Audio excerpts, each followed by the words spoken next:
You're listening to the Today's Conveyancer podcast, the leading source of information for residential property lawyers in England and Wales. Don't forget to subscribe and sign up to our free newsletter at todaysconveyancer.co.uk. You can also follow us on LinkedIn and Twitter. Hello and welcome along to the latest Today's Conveyancer podcast. Today I'm talking tech with Sally Holdway. Sally is not only the queen of conveyancing tech, but the founder of Teal Legal. There's a wry smile on your face, Sally. You're going to tell us a little bit about yourself in a second, but the podcast today is really talking about some of the work that you're doing in the technology and conveyancing space, but also really interested to explore your thoughts on where conveyancing is going over the next 5 to 10 years, because as we've been discussing, we think that the market is going to change significantly over that period. So an interesting time to be a conveyancer. Certainly. Gosh, thank you for that intro, David. I'm not quite sure I've been described as that before, but, I'm happy to take it. But yeah, so it is absolutely a really interesting time we're in at the moment, isn't it? I think, we've clearly come through all the challenges over the last 2-3 years, which, no conveyancer needs to be reminded about. But it's almost like a lot has gone on in that time period, particularly with regards to the adoption of tech. I think we've seen quite a lot of what we describe as tactical adoption of technology, which law firms had to, when lockdown happened, think, oh my goodness, actually, how on earth do we progress files when we can't have people in the office? But certainly the conversations we're having with law firms now are kind of more strategic, because they've gone through that process, realised that actually the technology did help and improve how they were delivering their service. So it's almost time to take a step back and say, what else can we be looking at? And, a more holistic approach to the end-to-end conveyancing process. And I think coupled alongside that, there's been an awful lot of development, which, we describe as under the hood, an awful lot of projects, industry-wide projects, which are going on with regards to digitisation of conveyancing data and bringing new systems and tools, which can provide consumer choice, really, I think, at the end of the day, as to actually not only how conveyancers are delivering their service, but also how consumers are choosing to interact with that as well. So, yeah, super interesting time at the moment. Tell us a little bit about your experience then, because you're a qualified conveyancing solicitor, but you've not necessarily practiced as a conveyancer for a little while because of a whole host of other things that you've been involved in. That's absolutely so true. Yes, so I am a high street solicitor by trade. That's where I started out. Someone pointed out to me recently, in the last century, which is marginally frightening, but there we go. But having said that, absolutely, when I was a trainee solicitor, I was doing the personal completions where we used to walk around to fellow lawyers' offices with a pile of title deeds and epitomes of title and a cheque. And we quite happily complete on change of transactions with someone just handing a piece of paper over to us, So I think we can also, things have probably moved on quite significantly since then. But I've also spent quite a bit of time working in practice, but with what you describe, I suppose, the more volume end of the market. And what was interesting there was my role was not fee earning, as you say. It was product design, process redesign, and I sat next to the technology teams, the IT guys, rather than the fee earning conveyancers, which I think gave me a little bit of insight as to first off, the power of technology to make everyone's life a bit easier, but also how can we then marry up existing service that the conveyancers are providing day in, day out with the technology, but also taking a fresh look at delivering a better consumer experience, really, because, despite all the best efforts of conveyancers, if you speak to consumers or look at any of the surveys, they're still talking about it as one of the most stressful life experiences. And it seems to me that there must be things we can do so the conveyancers are absolutely getting the recognition that they deserve for the hard work that's going on, and not just, oh my goodness, this was an awful experience that I wanted to get through. So that was super interesting. I've also spent some time working coming up for about 10 years ago now, in the QualitySolicitors group. So my role there was head of innovation, which was really focused on what I've just been talking about. It was marrying up the work that our member firms, which were predominantly high street firms at the time up and down the country, were doing with enabling them to be delivering some elements of their service in a slightly more modern way, whether that was just an onboarding tool or an app or whatever it might be. And that's where I met my current colleague, Amy Bell. I'm sure most of your listeners will know Amy very well. She's probably the queen of compliance, you would say, if that's the monikers we're going for today. And we were both just very strongly aligned on actually what we thought might be the direction of travel on how legal services and solicitor services would evolve over the next 5 to 10 years or so, which has led us to the world of Teal. So we have two sides of our Teal business. One is Teal Compliance, which Amy spends the majority of her time in, which delivers compliance support to law firms. And I spend most of my day in Teal Legal, which is the R&D side of the business. So, I get to stare out of the window and do all the blue sky thinking, which is, the fun bit, really. And off the back of that, it's meant we've had the opportunity to engage with an awful lot of the industry working groups which are out there looking at these problems and asking the questions about, saying, not only how can we make conveyancing a less stressful experience, but actually start to develop tools and systems, which means the conveyancers can get on with doing the bits of the job which you're trained to do, the whole let the lawyers do the lawyering bit. So that's kind of the potted history of my background, which has led us to where we're at today. And I know you're a big advocate through some of what you're doing of things like upfront information and actually making the conveyancing process easier from start to finish. Why, in your view, is upfront information so important for the property market right now? Yeah, it's kind of the thing everyone's talking about at the moment, isn't it? I think for a heap of reasons. The changes which with regards to trading standards rules on the portal listings. So, if you have a look on Rightmove or Zoopla, there is information which you would traditionally say would be surfaced in the conveyancing process. So the upfront information is live and it's out there now, and there is only one direction of travel. I think, absolutely the industry is on board with the concept of upfront information. You don't have to Google very far to find all sorts of stats, that if you provide the upfront information, and by that I think we would describe that as a contract pack but without the contract, which will reduce fallout rates and improve transaction times. But really the reason we are so passionate about upfront information is that it starts to make all things possible, and it means that the digitisation journey, which we think the industry is on, that's its starting point. So really, we are rapidly approaching the point where we don't need to talk about upfront information. We just need to talk about instant information, which is kind of the whole point of digitisation, right? It's, you press a button and you have instant access to information about that property, which is live, it's real time, and it's, been updated within the last 24 hours. And that's not just around moving the process into a digital environment, it's around having that step change in improving the process. And the obvious one there is at the moment, we're still working to a shelf life of 6 months for a local search, because the process is tricky, right? You have to apply for a search and wait for it, and, someone has to look through a register and then it gets sent back. And just logistically, it's not possible to do it in any other way. I often wonder how many transactions when I was in practice I completed on, which say took, I don't know, let's say 3, 4, 5 months, where actually there was something which had cropped on to the local land charges register after I'd done the search. Luckily I've not heard of any of those cases coming back to bite me, but it's a practical reality, right, that we've had systems in conveyancing which aren't necessarily particularly helpful, but just by virtue of the fact of dealing with paper or an analogue process. And that's where digitisation, in our view, is going to just become transformational. And one of the main projects there is the great work Land Registry are doing with the local land charges project, right? And for any of anyone who's not seen that, goodness me, have a go of it. It's amazing.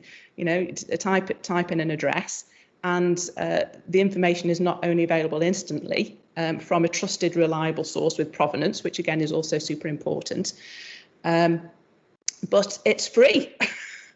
So, that's another step change, right? Now, at the point where you want to rely on that in a conveyancing process, there is a charge to it, but the charge is drastically lower than what it is at the moment, because you don't have to put the man hours in to go and retrieve that information from a filing cabinet. So So I think absolutely upfront information we think has to be the way forward, but it's really so we get further along this journey of digitising conveyancing data. And that bandwagon, in our view, is the train has left the station. It's well on its way, and our view is in with the next 2 or 3 years, then we will have sufficient digitised data in the conveyancing arena to be making informed decisions and helping lawyers make those informed decisions about due diligence, but relying on the digitised data. And digitisation presumably is going to enable us to do some forward planning as well as backward planning. You highlight the fact that searches are almost out of date or redundant at the point at which they're created, because anything could happen sort of in the interim that could affect the property. So digitisation is going to enable us to look forward to some extent as well. 100%, yeah, absolutely. The time and motion studies we've done, we think conveyancers are spending somewhere between 15 to 20% of their time just collating data and information about a transaction before they get anywhere near doing things like saying, oh, do we need to raise any inquiries, or is this suitable for lender purposes? But if we have, we describe it as 3 pots of data. So it's the title deeds, and once again, well done Land Reg. We think their register extract service, which has been in existence for many years. We're always astonished that we speak to people who've not heard of it, which has effectively translated title deeds into machine readable language. Based on the old 80-20 rule, we think that covers off a huge amount of properties to be able to access the information in a machine readable format. We then have the searches, and alongside the work of the local land charges project, the search companies are just really pushing forwards and making huge strides with regards to having this data available in a machine readable instant format, which is fantastic. And then the third pot of data is what we describe as the seller provided information, so stuff that conveyancers will ask in questionnaires, and obviously the stuff that goes in the TA forms and the protocol forms and the upfront information. And one of the projects we have with our homeowners passport is to digitise the TA forms, and there's plenty of other schemes out there which are doing similar things with regards to BASPI, which means if you've got those 3 pots, then absolutely there's all sorts of interesting forward thinking you can do there, and I think we would say in the Teal Legal world, every day is a school day, right? I think we hold around about 1,000 data points in just the little piece of the jigsaw which we're involved with. But it's already meaning we can create all sorts of really interesting insights for lawyers, whether it's the preemptive inquiries, so automating asking those questions of sellers so that actually the answers land on the lawyer's desk before they even draft the contract, to title assessments. We've got Know Your Client. We have a tool which is Know Your Transaction, which is doing assessments of the transaction profile against CLC Law Society standards, which certainly back in the day when I was in private practice, I kind of almost did by osmosis and experience. You just got a feel for a file. Whereas with this big data which is available to us, it means that we can start to slice and dice that in all sorts of interesting ways to be helping conveyancers. But yeah, absolutely, why not do pre-assessments of properties for lender purposes, so they can be marketed as pre-approved by certain lenders for availability of mortgages for potential buyers. I mean, really the sky's the limit, I think, as to the kind of interesting things that we can start to do with the data which has previously been effectively buried in files sitting on conveyancers' desks. We've been chatting prior to this that this is in effect, or has the potential to be, a fundamental change to the role of the conveyancer over the course of the next few years. How much or how little do you agree with that sentiment? At high level, absolutely. I think all things are possible, right? And it's going to be really interesting to see how, I think, not just the conveyancing world, but the estate agency and the broker world kind of reacts to the opportunities which this digitised data is going to present. I think fundamentally, as we've already touched on, we see the digitisation as really massively supporting lawyers to get back to the work which you train to do and the stuff which is really adding the value to the client. The trusted advisor role, which I think we all start out on the journey of becoming a lawyer. That's what we want to end up doing. It's not completing stamp duty forms or whatever it might be. It's so fundamentally, I think that will hopefully release some of the very precious time, which, conveyancers just don't have in the current market, to be focusing on the stuff where, what A, they enjoy doing, and B, where they deliver the most value, in our opinion. But it's going to be interesting, I think, because, particularly with the upfront information, a lot of this data is now falling under the umbrella of the estate agency rule, because that's where it's going to be collated. And the feedback we're having from agents is, it falls in lots of different camps. I think some of them have been on board with that for a long time. They recognise the value as far as sales progression is concerned, but some do have a real nervousness around it. Well, actually, if we're pulling data together, which traditionally the conveyancer would have sight of, how do we deal with any inquiries that may be raised from that? So 100% we see, whether necessarily we have estate agents starting to become more like conveyancers or vice versa, I think we do see a role where there's possibly a hybrid in the middle. So possibly estate agents will become a bit more realtor-esque. So they are dipping their toe in parts of the process, which would traditionally have come under the remit of the conveyancer, but with that trusted expert support of the conveyancer to be backing up where any of the queries come in. And I think the trading standards rules are a prime example of that. At the moment, we just have the Part A's which are released, which on the face of it are pretty straightforward, right? It's just tenure type, council tax bands. But of course, the moment you dig into that, as any lawyer will tell you, the moment you dig into that, then all sorts of more interesting potential issues crop up. So if we have a leasehold property, then you've then got to look at the term of the lease. And what if it's a short lease? What do you do with that? And what are the unavoidable charges which go with that property as well? And are they in line with anything that's acceptable and reasonable, or would they be considered onerous so far as the conveyancing process or lender requirements are concerned? And that's just the Part A's, right? We've got Part B's and Part C's to come, and our firm view is that by the time we get to Part C, you will need all the information that you would currently gather on a conveyancing file to be able to deliver the level of detail which trading standards are going to require. So that's very much going to see the blurring of the roles, isn't it? And whether we have estate agents stepping into the conveyancing world, or actually whether we start to see conveyancers become involved much earlier in the process, that could be interesting as well, couldn't it? And, I think that's something which a lot of the working groups are pushing very heavily for. But the challenge we've got with that is there is a cost associated with it, isn't there? I think a lot of just the cost of opening a file and onboarding that client when there's no certainty that the deal is even going to go through can be a challenge for law firms. But again, hopefully that's where the data can step in and help, by doing the triage and making that a cost-effective process for lawyers to start to engage in more than they're doing at the moment.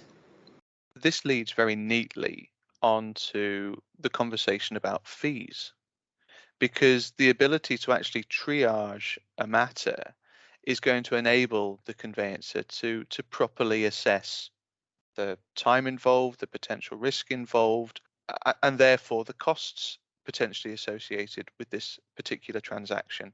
And anything that involves increasing the level of remuneration for conveyancing is only going to be a good thing. Oh, goodness me. Yeah, 100%. Yes, we would say that. And again, that's clearly wearing my conveyancer's hat, right? I've been at the receiving end of those low fees for many years. And, I think this is an interesting conversation around fees, costs and value, isn't it? And we try and talk a lot about value. What is the value that is being delivered by each contributor to that particular consumer journey, whether it's the agent, the broker, or the conveyancer, the removals guy, whoever that might be. And also, I think it's going to lead to more choice. At the moment, we have this one-size-fits-all conveyancing process.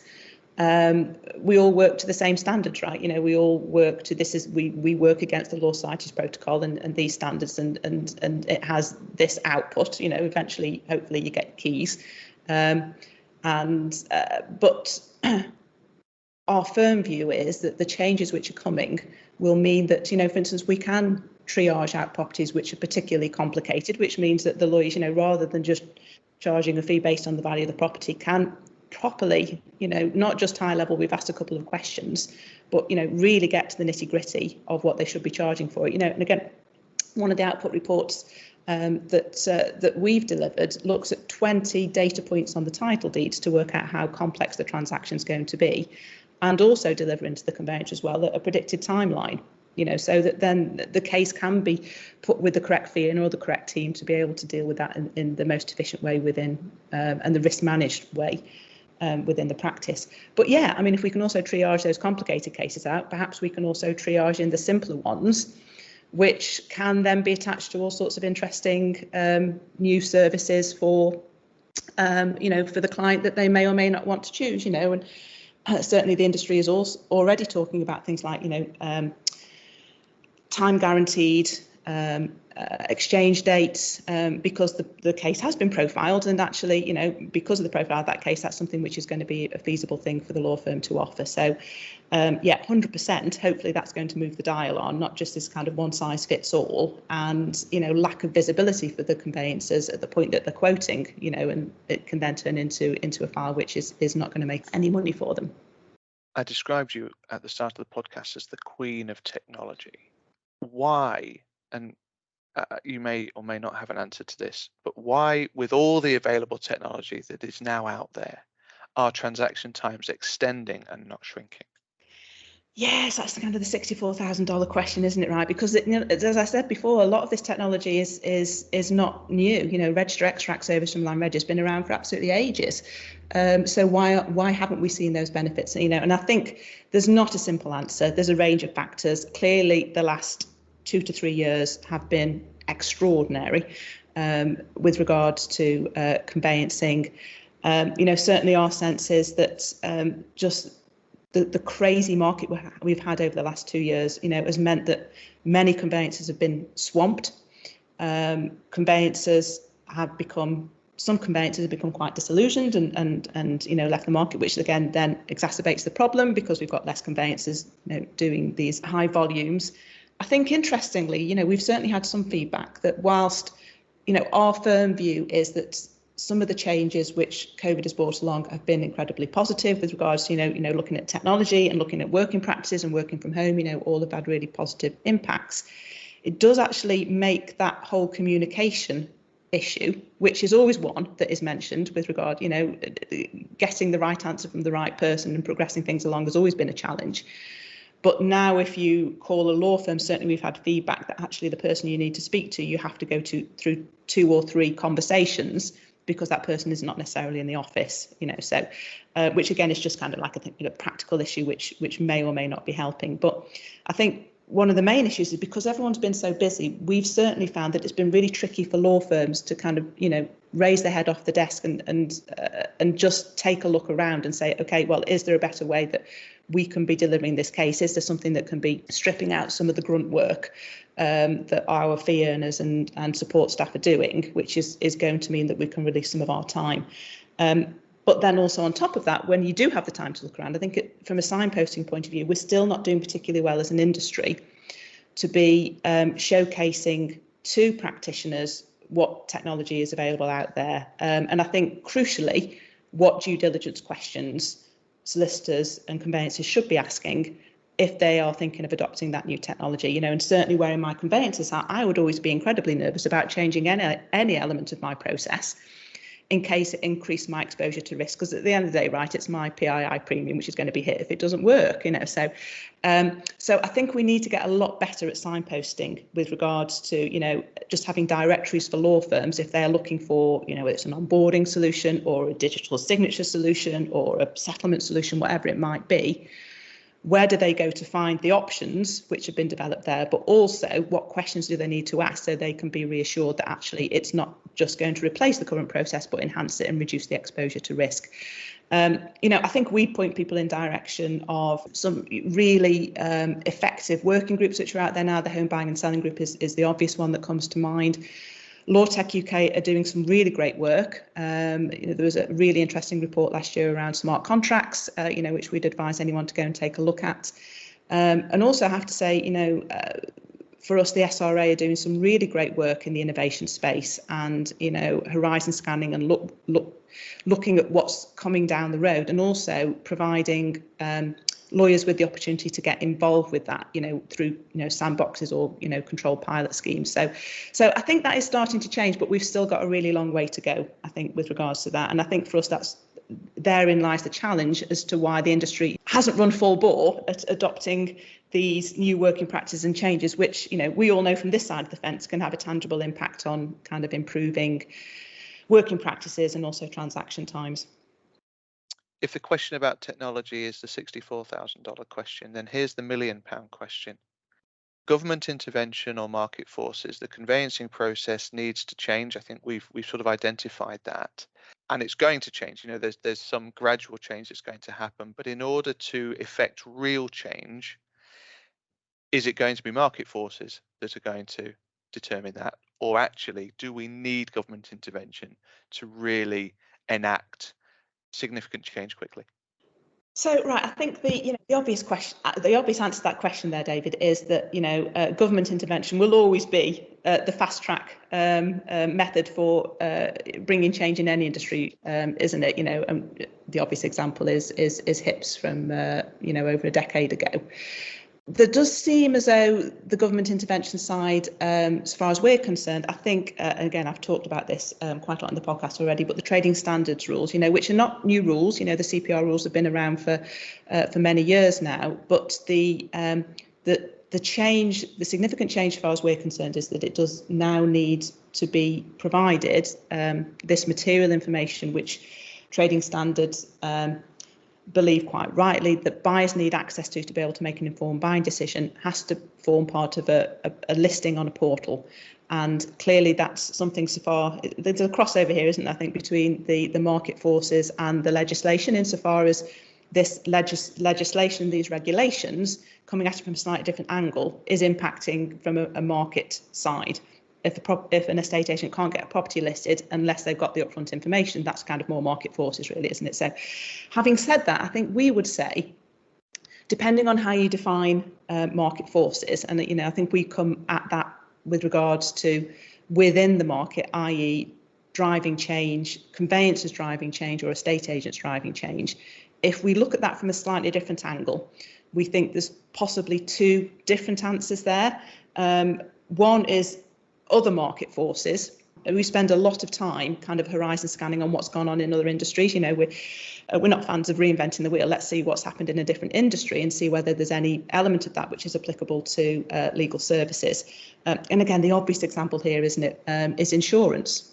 Back in the day when I was taking checks around to the solicitor's office next door, when I was telling my buyers to get their insurance sorted, I would send them off to the broker's office in town. It just doesn't happen now, does it? And certainly many conveyancers will argue, well, placing insurance is a much simpler process than conveyancing, and I'm not disagreeing with that. But when you go through your online process to renew your car or your home insurance, I think probably would also there's quite a lot of questions to answer there, which is fairly comparable to completing a TA form.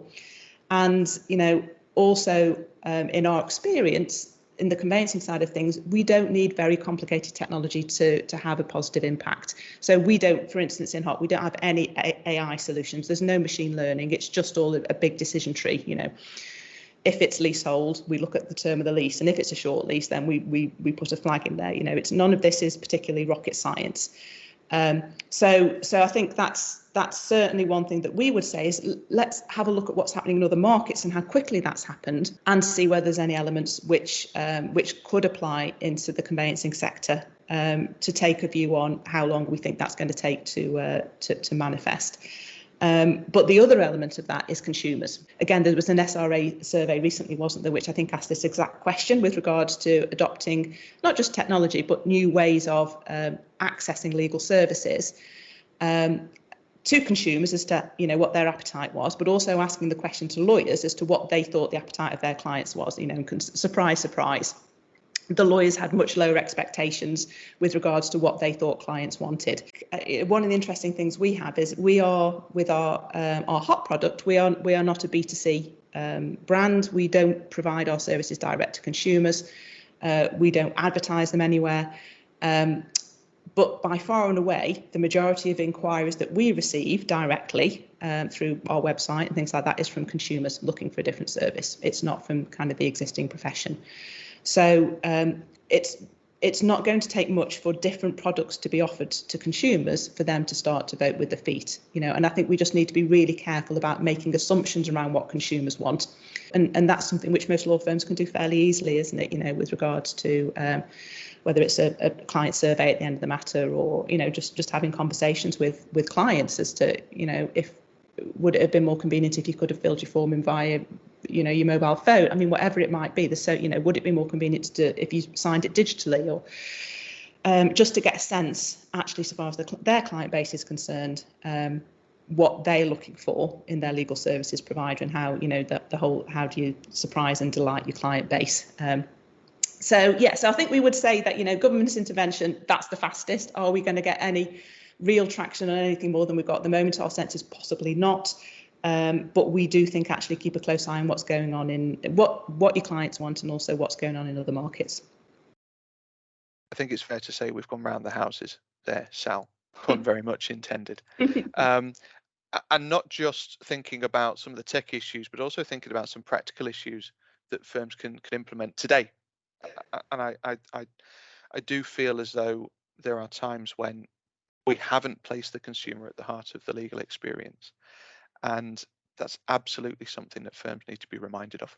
It's been delightful to have you on the podcast. Thank you so much. Well, thank you for the invite. As you probably tell, always delighted to talk about all things conveyancing and, all things technology. We are genuinely really enthusiastic. I think it's been such a challenging few years for everyone, but off the back of that, we do feel as though the next 2 or 3 years are going to offer some real genuine opportunities, I think, to be moving the dial on conveyancing for everyone. There's definitely an appetite for change, given all the challenges that the past few years has brought. The Today's Conveyancer podcast is available on your preferred podcast provider. It's also available on the Today's Conveyancer website. Sally, thanks so much for joining. Thank you so much for listening, and we'll see you again soon. You're listening to the Today's Conveyancer podcast, the leading source of information for residential property lawyers in England and Wales. Don't forget to subscribe and sign up to our free newsletter at todaysconveyancer.co.uk. You can also follow us on LinkedIn and Twitter.